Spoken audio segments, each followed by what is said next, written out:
전 직장이 미래에셋증권이었고요. 그리고 컴플라이언스 법무 업무를 좀 오래 했습니다. 그래서 직원들이 싫어할 만한 업무는 다 해본 것 같습니다. 그래서 제가 열심히 일할수록 직원의 만족도는 어떻게 될까요?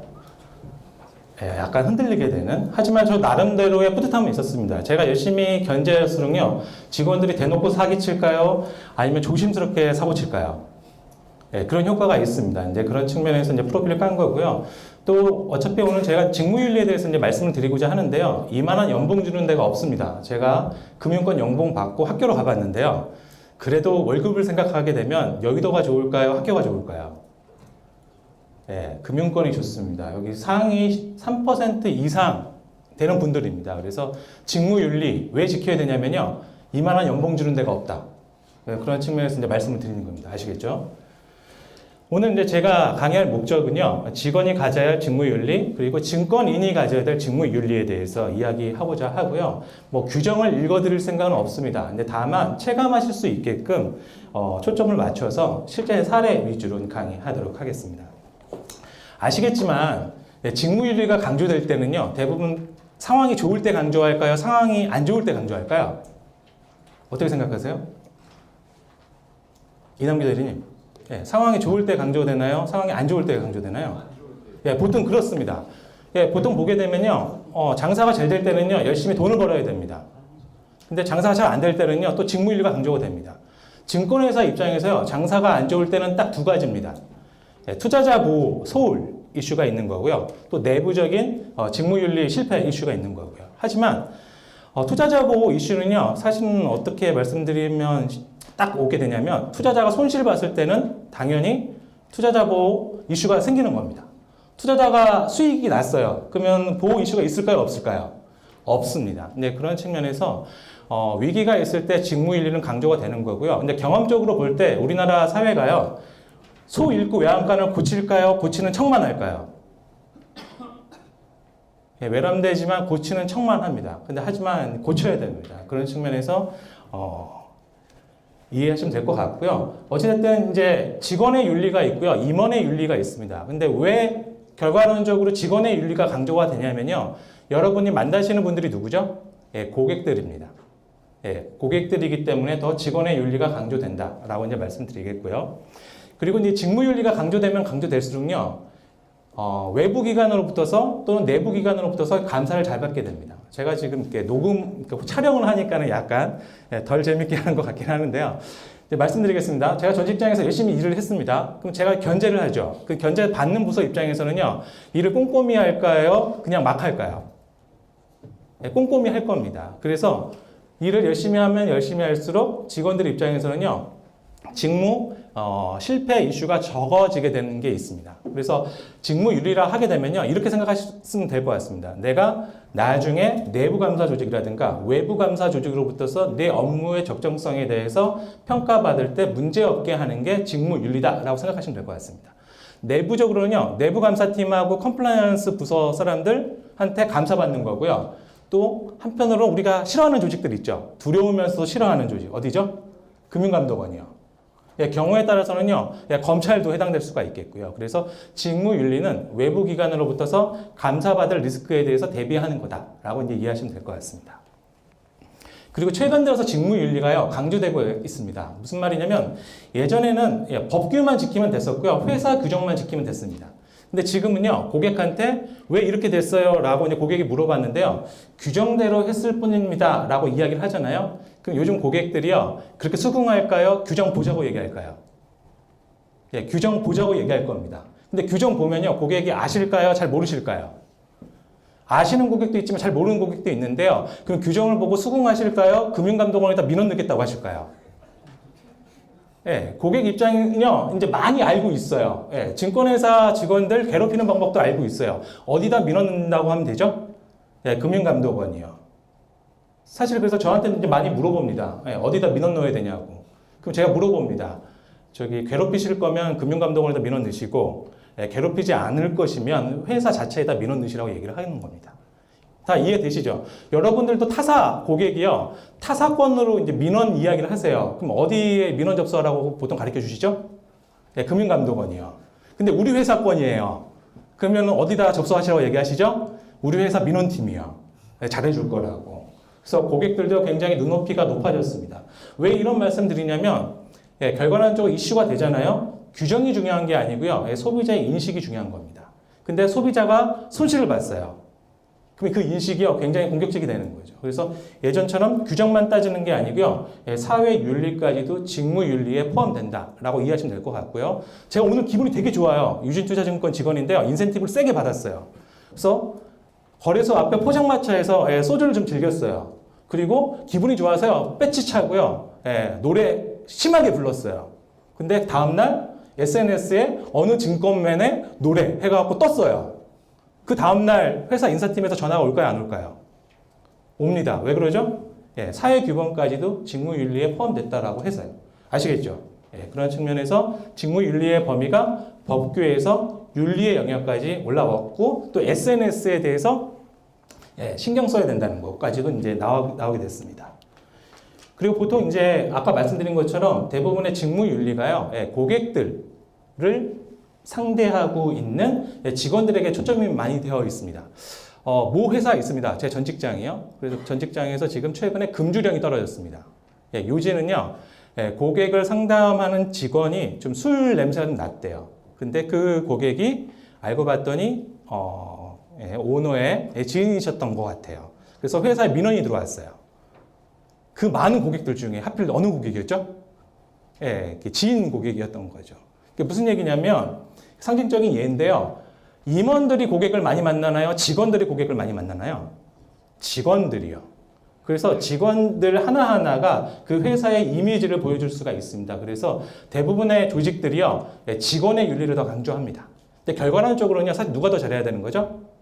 관리자하고 임원들이요. 하지만 시장에서 봤을 때는 직원의 윤리는 바로 고객 하나 이어지기 때문에 더 챙겨야 된다라고 이해하시면 될 것 같고요. 그리고 우리는요, 아시겠지만 자기 자본 갖고 영업을 할까요? 타인 자본 갖고 영업을 할까요? 우리 위탁매매업을 많이 하죠. 위탁매매는요, 누구의 돈이죠? 고객의 돈입니다. 고객의 돈 갖고 영업을 할 거예요. 그러면 대외적으로 보여지는 직무윤리가 되게 중요하겠죠. 어느 회사가요, 직원들의 윤리가 개판이래요. 그럼 고객들이 돈을 맡길까요? 맡기지 않을까요? 맡기지 않을 겁니다. 언론 매체에서 막 깔 거거든요.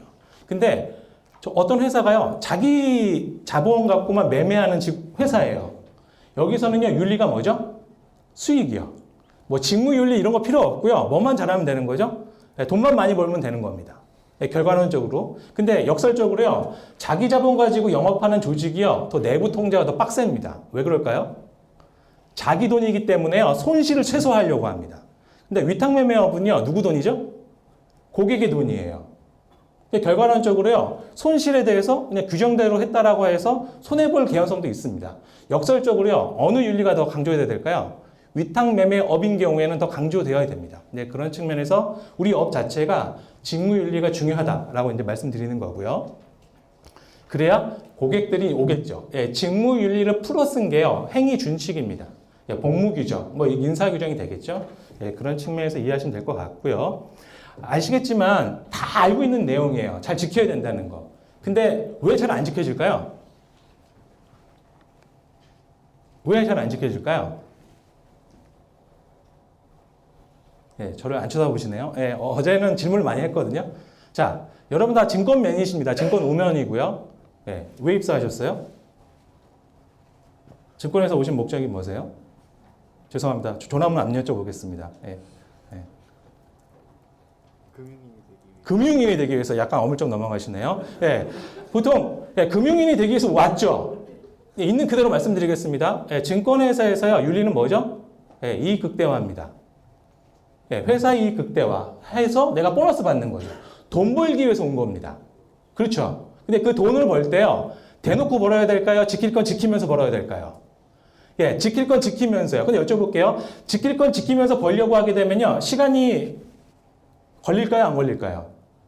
많이 걸리죠. 한국 사람들은요, 성격이 느긋할까요? 급할까요? 급합니다. 빨리빨리 문화가 있습니다. 빨리빨리는요, 정확히 하라는 얘기일까요? 문제 없게만 하는 얘기일까요? 어떻게 이렇게 잘하세요? 굉장히 젊으신 분 같은데. 빨리빨리 문화는요, 문제되지 않게끔 나중에 일이 터졌을 때요. 근데 이게 굉장히 리스크가 있는 겁니다. 예, 그런 측면에서 이제 이 말씀을 드리고자 하고요. 그게 이해 상충이 생기는 겁니다. 그래서 이게 알면서도 잘 지키지 못하게 되는 리스크가 있는 거죠. 그리고요, 어떻게 하면 돈을 잘 벌 것인지도 알게 됩니다. 저도 증권맨이었지만요, 가장 무서운 조직이 어디냐면 IT 부서입니다. 왜 IT는요, 선수들 계좌를 언제든지 조회할 수가 있습니다. 그렇죠? 어느 부서가 돈을 버는지. 그리고 WM 부서에서 오셨죠.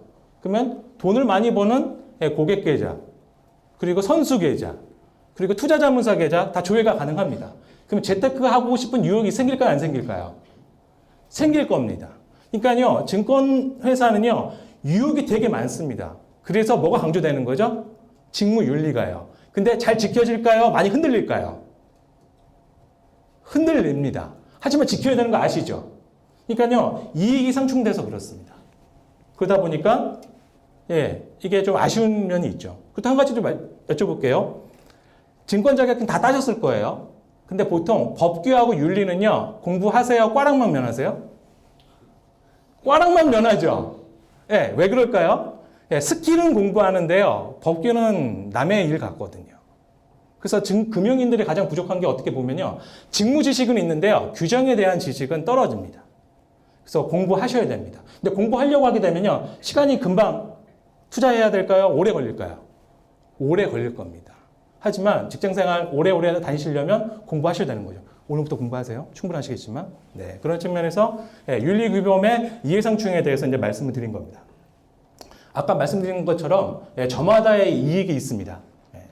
근데 우리는 항상 교과서적으로 배웁니다. 누구의 이익이 극대화되도록 배우죠? 이남규 대리님? 맞습니다. 고객. 회사를, 못 들은 걸로 하겠습니다. 고객의 이익이 극대화되게끔 배우죠. 근데 고객의 이익을 극대화했는데 회사가 벌어야 될 이익도 훼손됐어요. 그러면 회사에서 칭찬받을까요? 너무했다고 그냥 한 소리 들을까요? 한 소리 듣겠죠.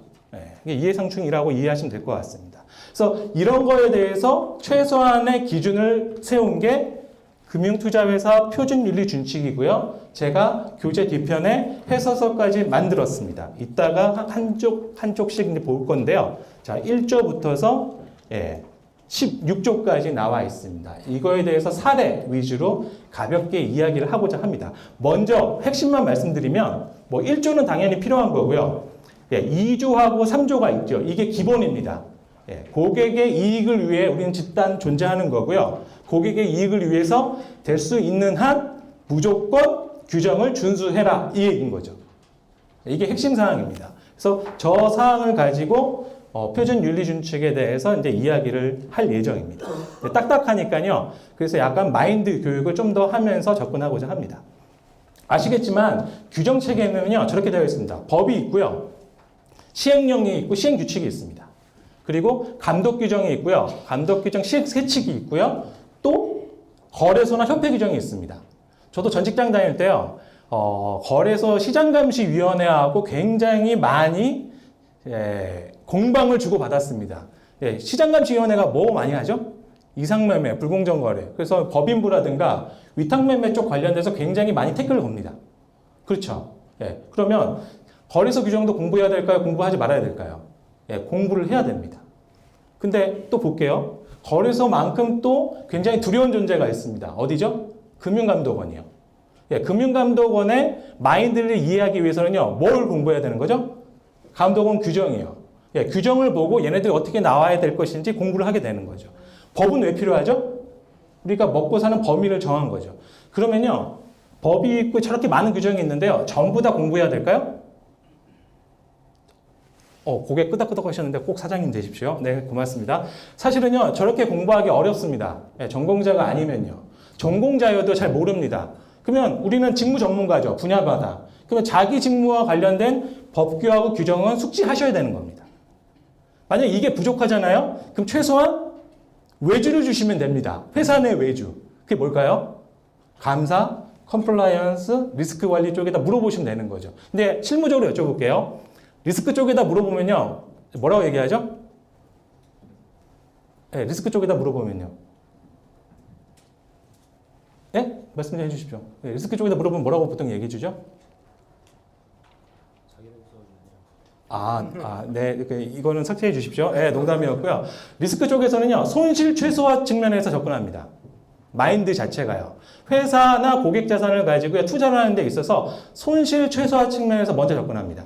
그 다음에 규정적인 접근을 하는 거고요. 컴플라이언스는요, 보통 된다고 얘기할까요? 안 된다는 쪽으로 얘기할까요? 네, 안 된다고 얘기하면서 뭐라고 얘기하죠? 감독원한테 물어봐야 된다고 얘기합니다. 왜 그럴까요? 네, 나중에 감독검사 받는 리스크에 대해서 염두에 두는 거죠. 감사실에 물어보는 경우도 있습니다. 감사실은 보통 어떻게 얘기할까요? 그냥 알아서 하세요. 나중에 문제 생기면 뭐 하겠다는 얘기죠? 네, 감독검사 하겠다는 얘기인 거죠. 그러면 우리 입장에서는요, 규정에 대한 이해도가 떨어져요.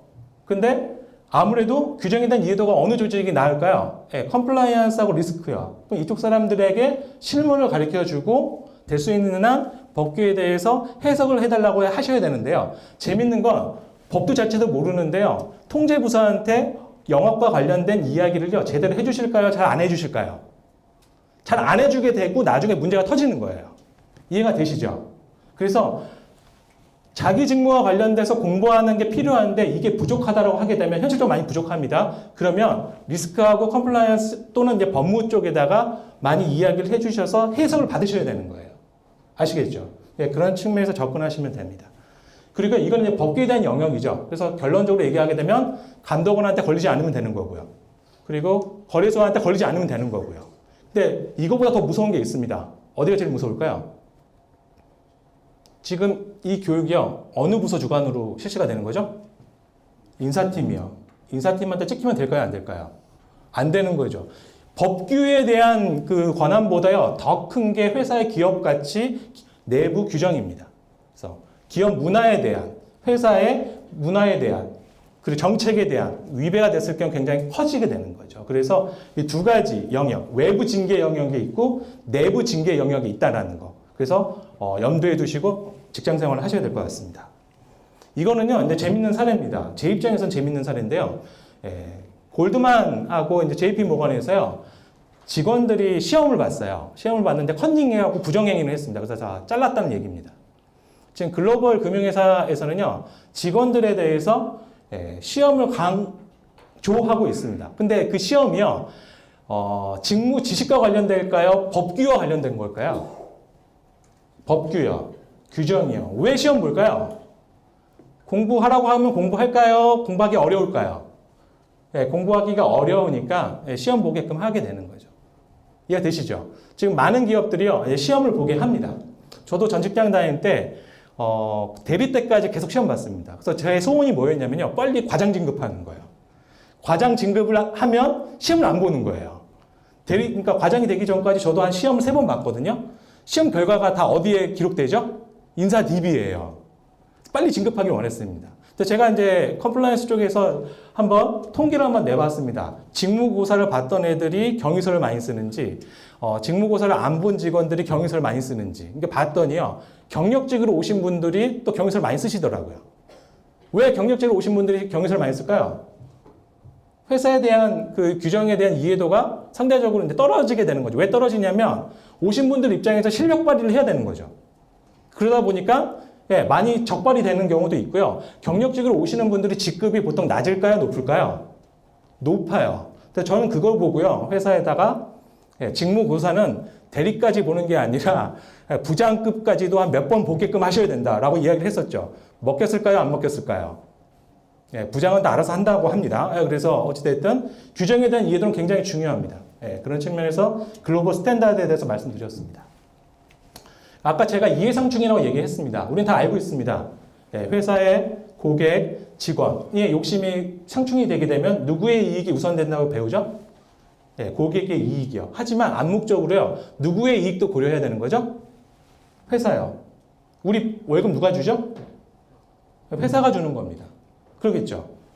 근데 한쪽의 이익이 너무 극대화되잖아요. 그러면 이제 문제가 생기게 되는 겁니다. 만약에 제가 IB 직원인데요, 제가 굉장히 큰 딜을 성사시켰어요. 근데 저한테 진급도 안 시켜주고요, 보너스도 안 줘요. 그럼 저는 내일부터서 열심히 일할까요? 그냥 일을 천천히 할까요? 천천히 하려고 하겠죠. 이게 이해상충인 거예요.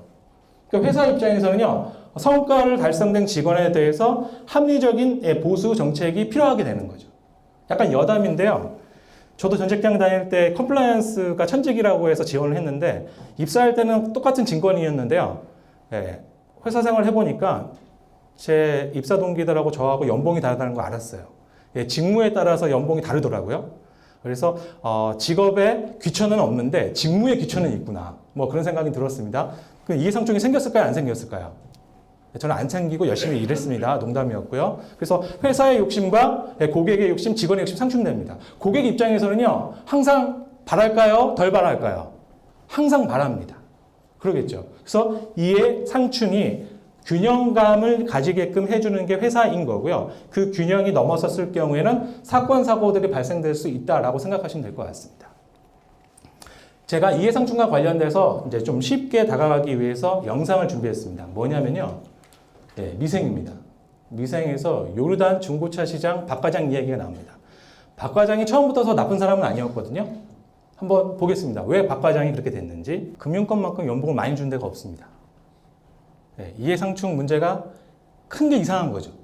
근데 사실은 또 증권인 만큼요, 돈에 대해서 민감한 또 사람들이 없습니다. 그래서 이해상충 리스크에 대해서 항상 염두에 두셔야 됩니다. 그래서 이해상충에 대해서 이제 이야기가 끝난 거고요. 그래서 우리가 직무를 행함에 있어서요, 항상 나쁘게 이야기하게 되면 적발될 수 있는 위험성에 대해서 항상 고민하셔야 됩니다. 미생 같은 경우에는요, 드라마에서 누구에게 다 적발됐을까요? 장그래 씨요. 장그래 씨는 3개월 계약직이었습니다. 그 드라마에서 보게 되면요, 한 4건을 적발해내더라고요. 그래서 전무님, 상무님, 이사님, 부장님, 팀장님 다 집에 보냈습니다. 결국엔 누구도 집에 갔죠? 자기도 집에 갔습니다. 정규직이 안 됐죠. 여기 보게 되면 나옵니다. 이 적발에 대한 윤리적인 실패의 리스크에 대해서. 보통 공부하실 때 배웁니다. 레이락이라고요. 위험 조정 수익률이라고 배우죠. 우리 입장에서는요, 그 위험을 윤리라고 생각하시면 될 것 같습니다. 근데 여기 윤리는요, 2가지로 이제 직접적으로 생각하시면 될 것 같습니다. 적발될 수 있는 위험이라고 생각하시면 될 것 같고요. 하나는요, 내 스스로 챙기는 위험이요.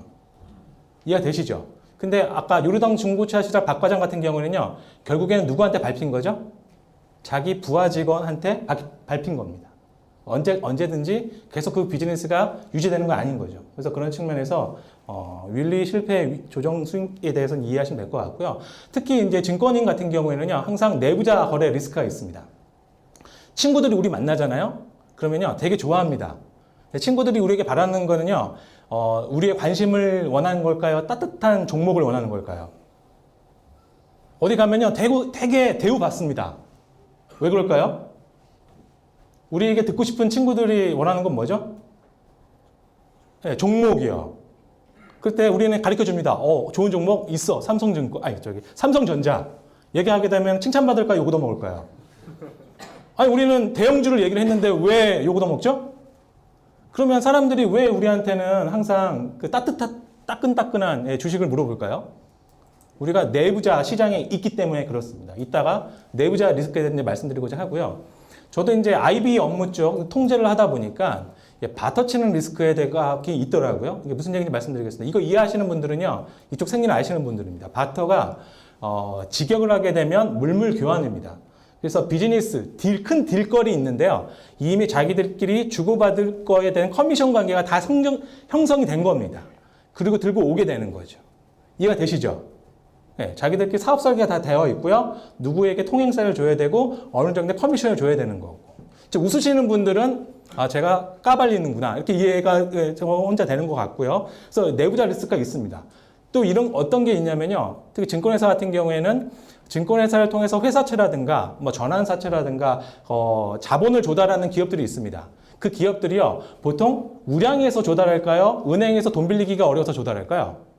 후자인 경우도 있습니다. 그러면 증권회사 입장에서는요, 해주려고 할까요? 엄격히 검토해서 해주려고 할까요? 해주더라도 엄격히 검토하려고 하겠죠. 거기에 직원들이 내부자 리스크가 반영이 돼서 커미션 받고 해주는 경우도 있습니다. 그래서 기사 검색하시게 되면요, 은근히 많이 나옵니다. IB 쪽에서요. 거기만 나오는 게 아니고요, 퀀트 쪽에서도 나오고요. 또 다른 것도 있습니다. 제가 애널리스트예요. 약간 주가에 대해서 좀 이렇게 긍정적으로 청탁받고 쓰는 경우도 있겠죠. 그것도 예, 받아치는 리스크가 될 수가 있는 거고요. 여러 가지 상황들이 있습니다. 그래서 제가 또 미생에서 받아치는 리스크에 대해서 영상을 보여드리려고 합니다. 여기 보게 되면요. 회사 전무가 연루되어 있습니다. 그래서 통행세를 어떻게 걷는지 한번 보도록 하겠습니다. 네, 보셨는데요. 재밌죠? 네, 전향적인 받아치는 리스크가 나온 겁니다. 근데 문제될 거 없을까요? 문제가 됐을까요? 문제가 됐고요. 나왔던 사람들 다 퇴사했습니다. 네, 드라마에서 보게 되면 이게 이제 전무의 커넥션 관계, 중국 법인하고요. 특히 이제 IB 딜 같은 경우에 보게 되면 계약서 하게 되면 영문 계약서 해갖고 이제 여러 개 외국이 껴 있고요. 당사자가 많으면 저런 리스크가 굉장히 많습니다. 근데 내부 검토할 때요. 이야기 나옵니다. 이거 저기 이사님 거, 이사님 지인 뭐 아시는 분 아니면 전무님 아시는 분, 성무님 뭐 이렇게 됩니다. 그러면 그게 회사에서 이야기 나왔을 때는요. 내부 통제를 철저히 하라는 얘기일까요? 검토를 좀 유도리 있게 하라는 얘기일까요? 예, 여러 가지 리스크가 있는데요. 예, 그래서 항상 보실 때 어떠한 그 받아치는 리스크가 있는지. 근데 거기에 대해서 이야기를 하잖아요. 그러면 보통 캐보려고 할까요? 그냥 알면서 넘어가려고 할까요? 특히 문제가 안 생길 것 같으면. 보통 후자 쪽이 많은데요. 근데 결과론적으로 말씀드릴게요. 지금 당장은요. 그렇게 해도 되는 것처럼 보이는데요. 시간이 지나게 되면요. 문제가 생길까요? 안 생길까요? 생기게 되는 겁니다. 미생에서는요. 어떻게 이야기가 전개가 됐냐면 이 사장도 알고 있었어요. 이 계약과 관련된 구조에 대해서요. 비자금을 만드는 거에 대해서. 근데 그룹사에서 시각에서 봤을 땐 이게 용납이 될까요? 용납이 안 될까요? 용납이 안 됩니다. 우리는 증권인이기 때문에요. 내부자에 대한 시각이 있습니다. 우리끼리는요. 이 정도는 적정한 거래인데요. 감독원 입장에서 봤을 때는 적정한 거래일까요? 항상 의심할까요? 예, 의심할 겁니다. 여쭤볼게요. 금융감독원 직원들이 우리 보게 되면요. 착하게 보일까요? 안 좋게 보일까요? 착하게 보인다고 하셔야죠. 예, 착하게 보일 겁니다. 근데 하지만 항상 의심합니다. 이해가 되시죠? 그래서 항상 비즈니스 관행도요, 우리 시각이 아니라 제3자의 시각에서 문제가 될 건지 안 될 것인지, 예, 그런 측면에서 예, 검토하셔야 됩니다. 꼭 IB만 아니어도요. 그러면 여태까지는 이해상충에다 쉽게 말씀드린 거고요. 증권거래법 관련돼서 증권범죄의 기초에 대해서 이제 말씀드리고자 합니다. 그래서 우리 입장에서는요, 시세조정, 내부자거래, 부정거래 행위가 있는데요. 여기서 가장 중요한 거는요, 내부자 거래입니다. 내부자기 때문에 시세 조정을 할 수가 있는 거고요. 내부자기 때문에 부정거래 행위를 할 수가 있는 겁니다. 좀 더 이제 구체적으로 이야기해 보도록 할게요. 우리는 아까 제가 말씀드렸어요. 내부자라고요. 그래서 자본시장법에 보게 되면 내부자의 범위를 내부자, 준내부자, 1차 정보 수령자, 2차 정보 수령자로 구분해 있습니다. 그래서 준내부자는요, 감독원 직원이라든가 거래소 직원이라든가 약간 법률적인 관계, 회계법인이라든가 이런 사람들이 준내부자고요. 네, 내부자는 우리도 될 수가 있는 거고요. 네, 우리가 업무 처리를 하고 있어요. 위탁 매매업에서. 그럼 우리는 1차 정보 수령자가 되는 겁니다. CJ E&M 사건을 말씀드리도록 하겠습니다. CJ E&M 사건과 관련돼서 당사자가 쉽게 말씀드리면 CJ E&M의 IR 담당 직원이 있고요. 애널리스트가 있겠고요. 그리고 펀드 매니저가 있습니다. 다 아실 거예요. CJ E&M의 매도 관련된 이슈가 있었는데 그 정보를 먼저 애널리스트가 IR 담당자로부터 받아서 누구에게 전달했죠? 펀드 매니저요. 그래서 결론부터 말씀드릴게요. 펀드 매니저는 자산운용사의 2차 정보 수령자고요. 1차 정보 수령자는 애널리스트였습니다. 애널리스트는 어느 소속이죠? 증권사요. 그리고 내부자는요, CJ E&M의 IR 담당자입니다. 근데 여쭤볼게요. 사실 그 따끈따끈한 정보를요, 누가 요청했을 것 같으세요? 애널리스트는요, 왜 2차 정보 수령자한테 그 정보를 줬을까요? 여기서 이해상충이 생기는 겁니다. 애널리스트는요, 누구에게 잘 보여야 될까요? 우선적으로. 사내에서는요. 제가 정답을 가르쳐 드릴게요. 네, 법인부라고 하시면 돼요. 네. 애널리스트는요, 누구 눈치 많이 볼까요? 네, 맞습니다. 법인부입니다. 잘 알고 계시네요. 무슨 얘기냐면요, 애널리스트의 월급의 50% 이상을 법인부 이익에서 줍니다. 그럼 법인부 입장에서는요, 펀드 매니저로부터서 운용사로부터서 주문을 받아서 수수료를 챙기는 거죠. 그러면 제가 아주 몇천억 주문을 고 있는 펀드 매니저예요. 뭐 1조를 주문한다고 할게요. 제가 유준의 법인부에다 전화해 갖고요. 어느 종목에 대해서 좀 이렇게 좀 시황 좀 설명해 주세요라고 찍어 눌렀어요. 그러면 제가 유진의 법인부 직원이에요. 그럼 저는 누구 섭외하죠? 우리 회사 애널리스트한테요. 그러면 애널리스트 입장에서는 법인부가 갑이거든요. 그럼 가서 얘기를 해주는 거죠. 결과론적으로 제가 운용사 펀드 매니저에게 따끈따끈한 정보를 줬어요. 그럼 그게 뭘로 이어지는 거죠? 주문으로요. 이해가 되시죠? 사실 누가 요구했냐면 2차 정보 수령자예요. 근데 그 당시에는요, 1차 정보 수령자까지만 처벌해 갔고요. 펀드 매니저는 그냥 아무런 조치를 안 받았어요. 또 여쭤볼게요. 상장회사의 IR 담당자는요, 갑의 부서일까요? 을의 부서일까요? 어떻게 생각하세요? 네, 을의 부서예요. 정말 갑은요, 재무팀에 있을 거예요. 그러겠죠? 네, IR 담당자 입장에서는요, 회사의 주식 가치가요, 될 수 있으면 올라가게끔, 떨어질 거면 최대한 막는 게 임무예요. 이해가 되시죠? 그러니까 이 사람도요, 직무에 충실하고자, 회사의 주식이 낙하되는 걸 막고자, 그런 문제가 생길 수가 있는 거죠. 애널리스트 입장에서는 누구에게 밑보이면 안 되죠? 펀드 매니저에게요. 또 법인부에게요. 근데 결과론적으로 누가 집에 갔죠? IR 담당자 집에 갔고요. 그리고 애널리스트도 집에 갔어요. 이 사건이 굉장히 유명한 사건이었고요. 이것 때문에 증권업계의 애널리스트 시장이 망가졌어요. 그래서 요즘은 애널리스트 하고 싶다는 사람이 별로 없어요. 왜 없죠? 내부자 리스크에 적용을 받기 때문에요. 그래서 이걸 계기로 해갖고요. 우리는 전부 다 내부자 범위 안에 포함되게 됐어요. 무슨 얘기냐면 법이 개정돼갖고요. 이제 2차 정보 수령자까지도 처벌받습니다. 이해가 되시죠? 만약에 고급 정보를 받으셨어요. 친구에게 카카오톡을 보냈어요. 그럼 될까요? 안 될까요? 안 되죠. 왜 안 되죠? 그 친구도 처벌받는 거죠. 친구도 2차 정보 수령자. 저도 이제 증권회사 다닐 때 컴플라이언스 직원임에도 불구하고요. 법무팀 직원에도 불구하고 주변 사람들 저 만나게 되면 항상 재테크에 대해서 물어봅니다. 그러면 제가 ETF 투자하세요. 삼성전자 투자하세요. 라고 하게 되면 실망하시죠? 뭘 바라는 거죠? 따끈따끈한 정보를요. 근데 그 자체가 문제가 생기는 거고요. 제가 만약에 정보를 줬다라고 해요. 그러면 정보를 받은 친구 입장에서는요. 어떻게 또 소문을 내고 다닐까요? 내가 잘 아는 그 증권회사 누구 있어. 걔가 알려준 거야. 라고 이야기하게 되는 거죠. 그럼 조사를 받게 되면요. 저한테 경찰이나 검찰이나 거래소에서 연락이 올까요? 안 올까요? 오게 되는 거죠. 소문을 전달할 때는요. 그 출처가 되게 중요한데요. 바깥에서 봤을 때 우리 증권회사 다녀요? 그러면 금융 전문가일까요? 전문가 아닐까요? 전문가예요. 우리가 그냥 이 주식 좋아요 라고 이야기되는 순간 그냥 우량주가 되는 거예요. 묻지마 투자가 되는 거죠. 결론부터 말씀드릴게요. 내가 따끈따끈한 정보를 받았어요. 혼자만 보셔도 된다는 얘기죠. 아시겠죠? 가르쳐드리면 안 되는 겁니다. 근데 가르쳐주길 또 바라죠. 이게 이제 문제입니다.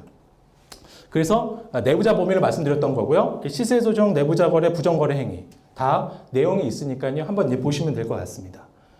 여기서 예전과 다르게요. 예전에는 결과론적으로 문제가 발생되게 되면 처벌했었는데요. 지금은 목적성 없이 시세에 영향을 주었다 하게 되면 문제가 생기는 겁니다. 그럼 감독당국 입장에서는요. 증권회사 직원이 연루가 돼 있고 소문이 나요. 그럼 의심할까요? 의심 안 할까요? 의심하게 됩니다. 이제 그런 측면에서 바뀌었다는 거. 왜? 바깥으로 보이기만 하더라도 처벌받을 수 있다라고 이해하시면 될 것 같고요. 그래서 입이 좀 무거워야 되죠. 근데 역설적으로요. 저도 증권회사 다니면서 이렇게 백상빌딩이라든가 여백 가서 이제 밥을 많이 먹긴 하는데요. 재밌어요. 보통 식당에 가잖아요. 주로 이야기하는 사람이 누굴까요? 밥 먹으면서. 어떻게 생각하세요? 넥타이 매고요. 말 열심히 하시는 분도 있어요. 누굴까요? 증권회사 직원들이요. 증권회사 직원들은 왜 밥 먹으면서 말을 해야 될까요? 정보가 곧 영업이기 때문에요. 근데 고개 끄덕끄덕거리는 거 듣고 있어요. 넥타이 약간 풀르고. 누굴까요? 자문사나 운용사 직원들이요. 근데 저같이 생긴 사람들이요. 이렇게 조용히 먹으면서 이렇게 곁눈질해요. 누구죠? 금융감독원 직원들이요. 이해가 되시죠? 그래서 식당가에서 밥 먹을 때 많이 조심하셔야 되는 우픈 사건이 있었습니다. 이야기하다가 나중에 특별 테마가 감사 오기도 하고 그렇게 되는 거죠. 근데 역설적으로 증권회사 입장에서는요. 정보가 곧 돈이기 때문에 정보 중개 역할을 하게 되죠. 그러다 보니까요. 이렇게 본의 아니게 적발될 수 있는 리스크가 굉장히 큽니다. 아시겠죠?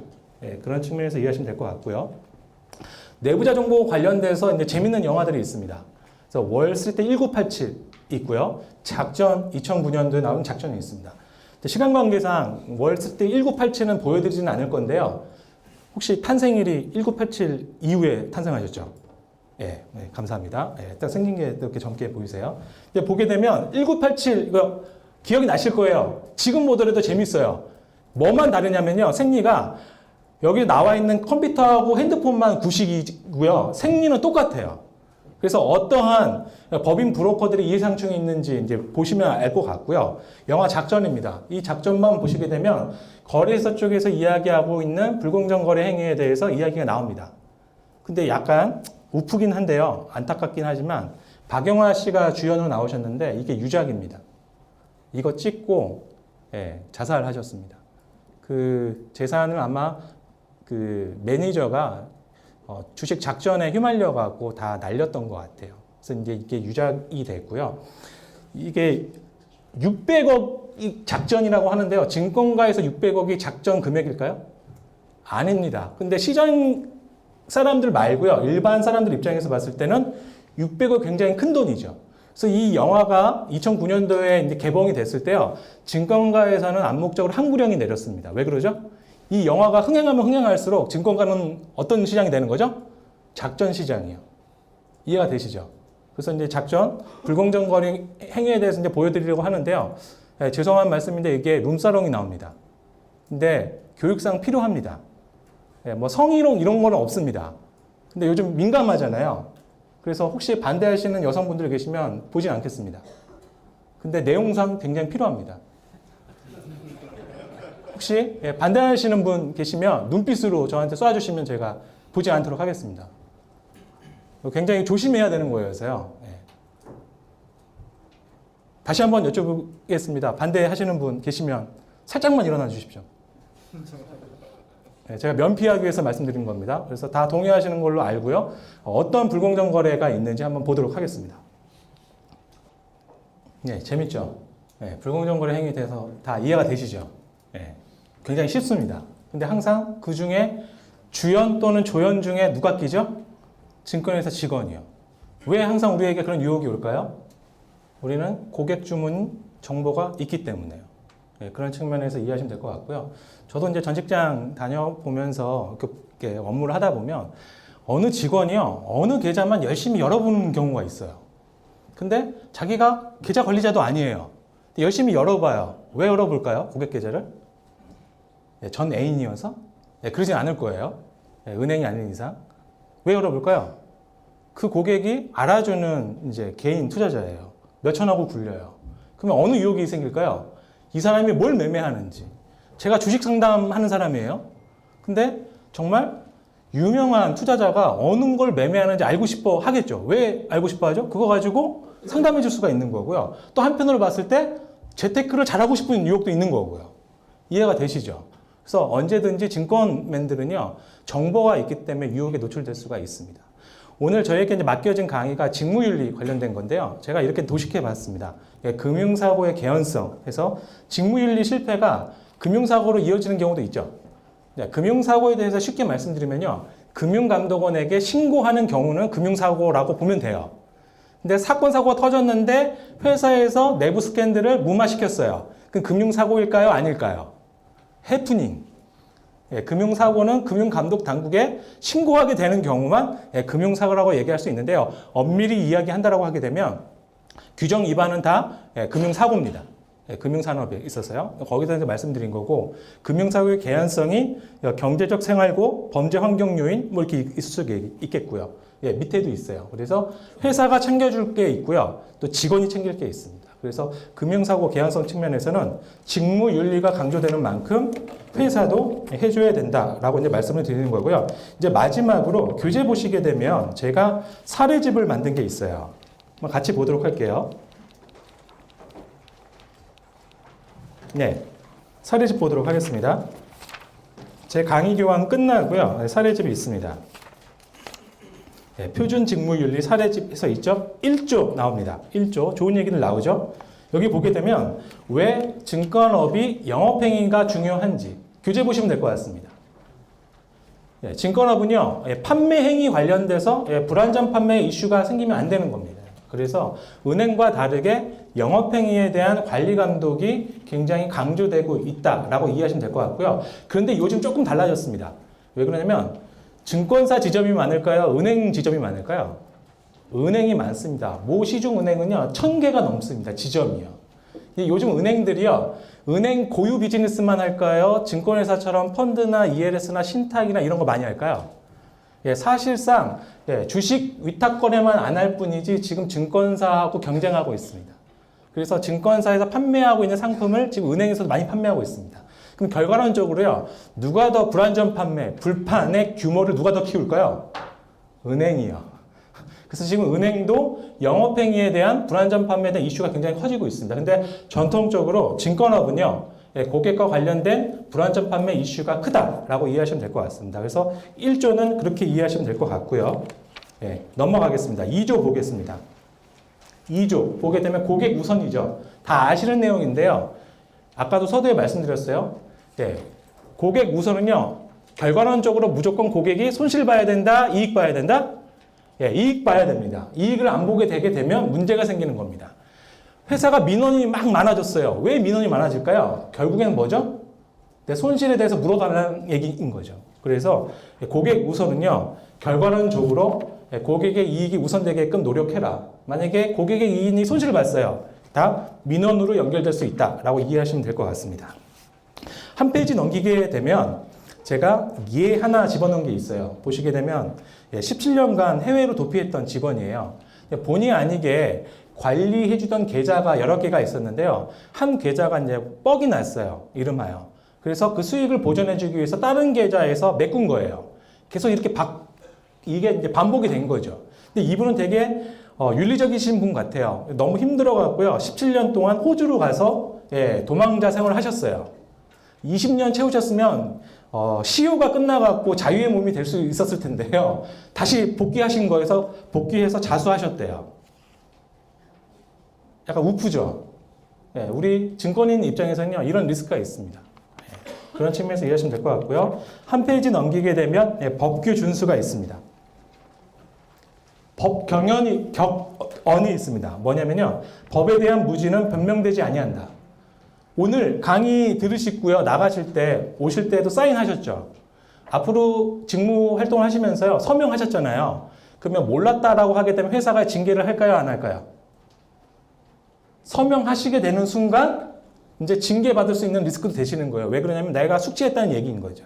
근데 역설적으로요, 회사에서 교육하는데 서명 안 하게 되면 어떻게 될까요? 안 할 수가 없죠. 그래서 항상 자기에 대한 직무와 관련된 규정은 숙지하셔야 되는 거고요. 몰랐다라고 하게 된다라고 하게 되면 그게 변명에 통하지 않는다.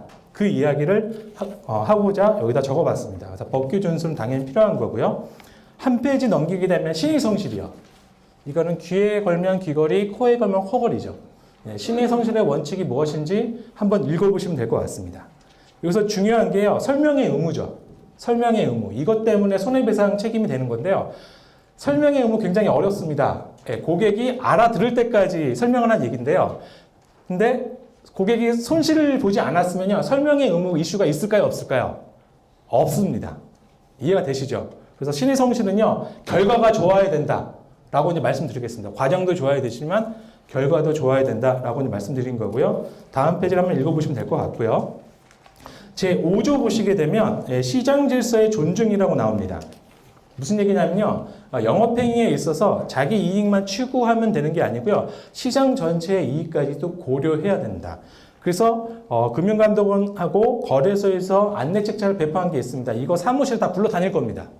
회사 게시판도 있을 거고요. 그래서 자기 직무와 관련돼서 참고하실 자료를 이제 말씀드린 거고요. 한 페이지 넘기게 되면 6조 나옵니다. 정보보호. 그래서 실제 사례를 적어왔습니다. 그래서 노무라 금융투자, 골드만삭스 서울증권에서요, 법인부 쪽에서 고객 주문을 가지고 홍콩이나 일본 쪽 본사에다가 고객 정보를 미리 알려준 거죠.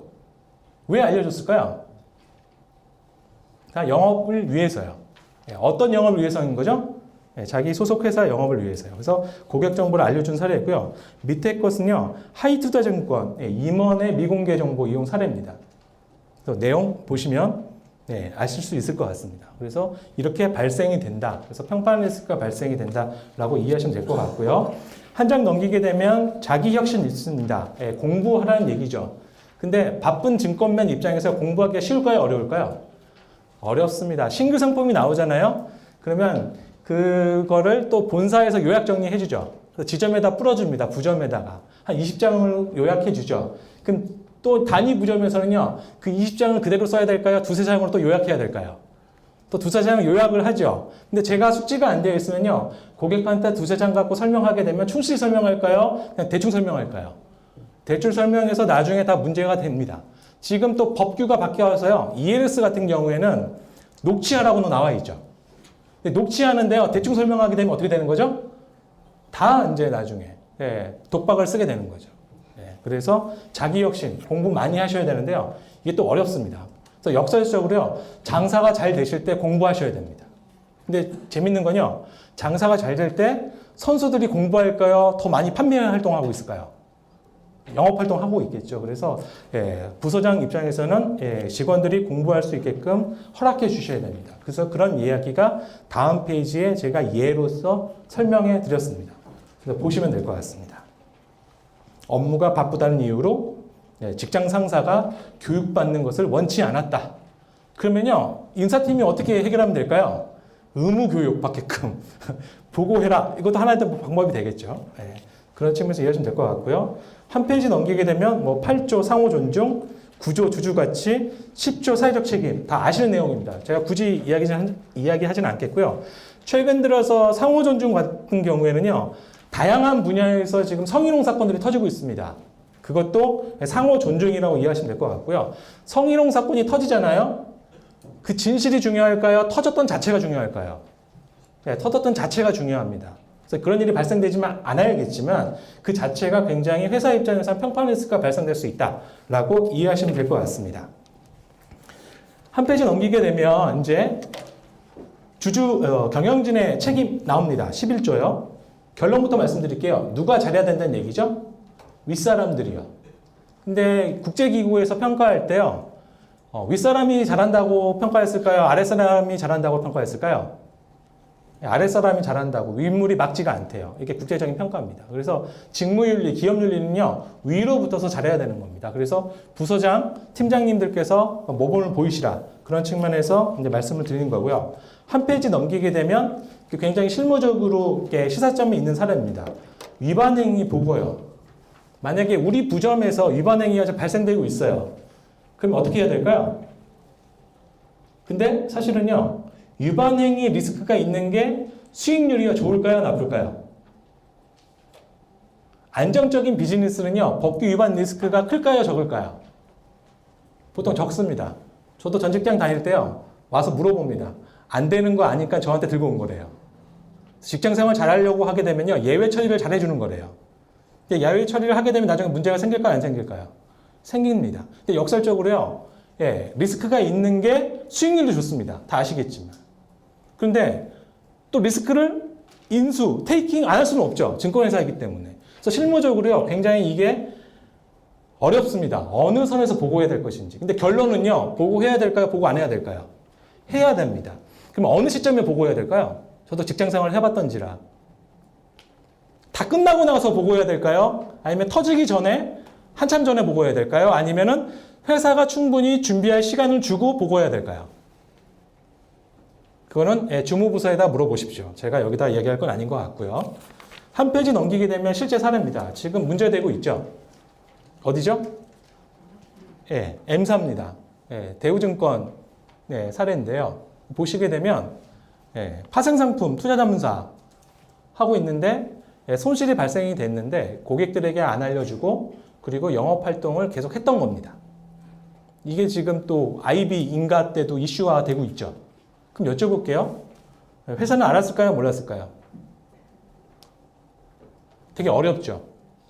그러면 직원 입장에서는요. 왜 보고를 못했을까요? 했을 수도 있고 안 했을 수도 있어요. 이게 이제 실무적으로 굉장히 중요한 거죠. 그러면요. 결론적으로 말씀드릴게요. 회사 입장에서는요.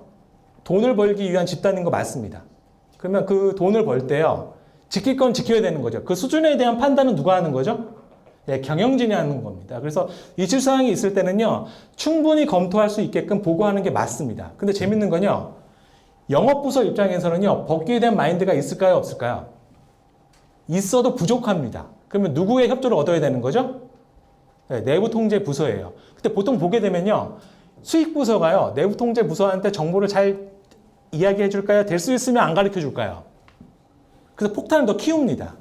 그래서 폭탄이 될 것 같다라고 하게 되면, 예, 인큐베이팅 형태로 해갖고 계속 알려주시면서 예, 컨트롤을 받으셔야 되는 겁니다. 예, 그런 실무적인 이슈가 최근에 있었다라고 참고하시면 될 것 같습니다. 한 페이지 넘기게 되면요, 예, 품위 유지가 나옵니다. 예, 증권회사 치고요, 화투 좋아하시는 분이 없을까요? 예, 만약에 여기 나와 있는 건요, 카지노 가갖고 한번 크게 하신 거예요. 예, 증권사는 약간 검투사 기질이 있죠. 그래서 남들이 봤을 때 예, 품위 유지 리스크에 대해서 좀 신경을 쓰셔야 됩니다. 그래서 어디 가실 때요, 배지를 차고 활동하셔야 될까요? 배지를 빼고 활동하셔야 될까요? 예, 배지를 빼고요. 그리고 검투사라고 자랑하시면 안 됩니다. 여쭤볼게요. 검투사는요, 수명이 길까요? 짧을까요? 예, 오래 가셔야죠. 그래서 품위 유지하셔야 됩니다. 예, 그런 측면에서 말씀드린 거고요. 예, 14조 보게 되면 사적 이익 추구 금지요. 이것도 지금 이슈가 돼서 예, 또 삼성증권 발목 잡고 있는 사례이기도 합니다. 예, 작은 사례이기도 하죠. 유지는 뭐냐면요, 주식 캠페인을 하는데요, 임원들이 갖고 있는 주식 가지고 캠페인이 걸린 거예요. 직원도 아니고요. 그러면 갖고 있으면요, 걸릴 수 있어요. 캠페인 할 수 있어요. 그럼 어떻게 처리해야 될까요? 락을 걸면 되죠. 매매 제한을 걸면 됩니다. 근데 이것도 이제 뚫리게 된 거죠. 이해가 되시죠? 이것도 이슈화가 되니까 문제가 되는 거죠. 우리 회사에서도 일어날 수 있는 일입니다. 그렇게 심각성을 갖고 계시면 될 것 같고요. 한 페이지 넘기겠습니다. 15조. 고용계약 종료 의무. 이거 굉장히 이슈가 반복되는 겁니다. 제가 슈퍼 PB입니다. 제가 3천억을 굴리고 있는 PB예요. 제가 이직할 거예요. 그러면요, 저 혼자 이직할까요? 제가 관리하고 있는 고객들과 함께 이직할까요? 함께 이직을 하려고 하겠죠. 그러면요, 고객 정보를 저는 어떻게 챙겨서 갈까요? 챙겨가야겠죠, 잘. 네, 그래서 요즘은요, 이직하겠다고 하게 되면 이직 직원에 대해서 업무를 그냥 제한을 걸어버립니다. 못 갖고 가게끔. 이제 무슨 얘기냐면, 이직한다고 하게 되면 고객 정보를 다 출력해서 갖고 가는 경우가 많거든요. 근데 만약 이직을 하잖아요? 그럼 선수를 뺏겼죠. 그럼 상대방 회사가 어떻게 접근할까요? 부당 영업행위라고 해갖고 소를 제기를 합니다. 제가 만약에 은행 PB인데요, 유진투자증권으로 지금 이직할 거예요. 제가 5천억 PB예요. 유진투자증권 입장에서 되게 좋아하겠죠. 제가 온다고 하게 되면. 근데 은행 입장에서는요, 저를 좋아할까요? 배신자라고 생각할까요? 예, 배신자요. 그래갖고요, 부당 영업행위, 그리고 영업비밀 관련돼갖고 소를 제기하는 겁니다. 그럼 저는 영업 활동할 수 있을까요? 못할까요? 못합니다. 이해가 되시죠? 이게 이제 반복적으로 생기는 겁니다. 경쟁사 이직할 때. 자기만 이직하면 되는 건데요. 예, 문제는 같이 갖고 가는 거죠. 이런 경우도 있습니다. 제가 다음 주에 이직할 거예요. 유진투자증권은 제가 슈퍼 PB예요. 근데 회사 전화로요, 고객님, 제가 모 은행으로 이직합니다. 그래서 이직 신고 드리려고 전화 드렸습니다라고 했어요. 이거 딱 봐도 이상하죠? 왜 이상하냐면요, 저는 유진투자증권을 위해서 일을 해야 되는데요, 지금 누구의 이익을 극대화해서 전화를 하는 거죠? 네, 내 이익, 그리고 이직하는 회사의 이익을 위해서 누구 자산을 쓰는 거죠? 회사 전환을요. 이해가 되시죠? 그래서 이게 실무적으로 반복적으로 발생되는 사례입니다. 네, 고용, 계약 종료 후 의무. 그래서 결론부터 말씀드릴게요. 나갈 때도요, 어느 정도의 의리는 지키셔야 됩니다. 이해가 되시겠죠? 근데 이게 쉬울까요? 어려울까요? 어렵죠. 네, 증권회사 입장에서는요, 다 자기가 읽었다고 생각이 되는 거죠. 근데 역설적으로 여쭤볼게요. 시스템이 있어야만 할 수가 있는 거겠죠. 그래서 이제 지킬 건 지켜야 된다. 예, 그런 측면에서 말씀드린 거고요. 그래서 한 페이지 넘기게 되면 예, 실제 사례들 제가 옮겨봤습니다. 한번 쭉 보시면 될 것 같습니다. 이제 마지막 16조입니다. 이거하고 이제 마치고자 합니다. 대외 활동. 쉽게 얘기하면요, SNS 활동하는 겁니다. 결론부터 말씀드리겠습니다. SNS에다가요, 공장 이야기를 많이 올리면 될까요? 안 될까요? 예, 공장 생활하면서 기분 나쁜 생활. 예를 들어서, 오늘 팀장님 때문에 화가 많이 났어. 항상 내만 손해보는 것 같아. 이런 식으로 해갖고 SNS 올리면 될까요? 안 될까요? 네, 안 됩니다. 근데요, 올릴 수도 있습니다. 현행 법 자체가요, 직원의 SNS 활동을 규제할 수가 없습니다. 근데 만약에 평판 리스크가 발생이 되잖아요. 쉽게 얘기하게 되면 내가 증권사 직원인지 분명히 내 지인들은 아는데요. 그 중에 기자가 있었어요. 기자가 있어갖고 기사를 썼어요. 그럼 결과론적으로 누가 잘못한 거죠? 제 SNS를 보고 기사를 쓴 거니까요. 그래서 그런 리스크가 있습니다. 그래서 이제 될 수 있으면 그냥 윤리적인 측면에서 SNS 활동을 공장 이야기를 안 하시는 게 좋습니다. 또 이제 안 좋은 사례가 있습니다. 모 그룹 사례인데요. 직원들의 SNS를 법적으로 막을 이제 권한이 없으니까 암묵적으로 구두 지시를 내려갔고요. 부서장들, 팀장님들께서 직원들의 SNS 실태를 파악을 하고요. 친구 맺기를 하신 겁니다. 만약에 팀장님이 SNS 친구를 맺었어요. 그 SNS 어떻게 될까요? 그래서 계속 유지가 된다고 하셔야 됩니다. 알겠죠? 모범적인 SNS 활동하시는 거니까요. 근데 보통 팀장님이나 사장님이 SNS 친구를 맺었어요. 그러면 그 SNS 어떻게 되죠? 그 후로 그냥 휴무가 되는 거죠. 올바른 방법일까요? 올바르지 않은 방법일까요? 올바르지 않은 방법입니다. 만약에 SNS 막혔죠? 그 젊은 직원들 입장에서는요, SNS를 금지할까요? 다른 쪽으로 또 SNS 할까요? 그래서 익명 게시판이 활성화가 되는 겁니다. 아실 거예요. 브라인드 앱. 뭐 이런 식으로 해서요. 그래서 윗분들 입장에서도요, SNS 통제하지 마시고요. 될 수 있으면 안 하는 쪽으로 얘기하시고 친구 맺지 마십시오. 또 여담입니다만 카카오톡 팀별로 또 열리죠. 누구만 나갈 수 있죠? 팀장님만요. 만약에 제가 팀 원인데 나갔어요. 다음날 팀장님께서 말씀하실까요? 안 하실까요? 이해가 되시죠? 그래서 SNS는요, 서로 지킬 건 지켜야 되는 겁니다. 그래서 윗사람뿐만이 아니라 아랫사람도 잘해야 되는데요. 젊은 직원들이 SNS를 굉장히 잘 씁니다. 근데 장단점이 있습니다. 그 한 가지 말씀드릴게요. 우리는 여의도에 근무하고 있죠. 여기서 제일 조심해야 될 게 감독원 직원들하고 거래소 직원들이거든요. 근데 길 건너편에 보게 되면 또 누가 있죠? 예, 국회가 있고요. 방송국이 있어요. 언제든지 기사화가 될 수가 있는 겁니다. 아시겠죠? 그래서 평판 리스크에 대해서 신경 쓰셔야 됩니다. 이상으로 이제 제 강의를 이제 마치고자 하는데요. 마무리 말씀드리겠습니다. 제가 겪어보니까요. 그래도 증권회사가 연봉이 셉니다. 직무윤리 왜 지켜야 되죠? 예, 이 연봉 지키기 위해서요. 그래서 회사를 위한 게 아니고요. 나를 위한 겁니다. 아시겠죠? 예, 나와서 보니까 부럽습니다. 예, 직장 직무윤리 충실히 지키시면서요. 오래오래 다니십시오. 감사합니다.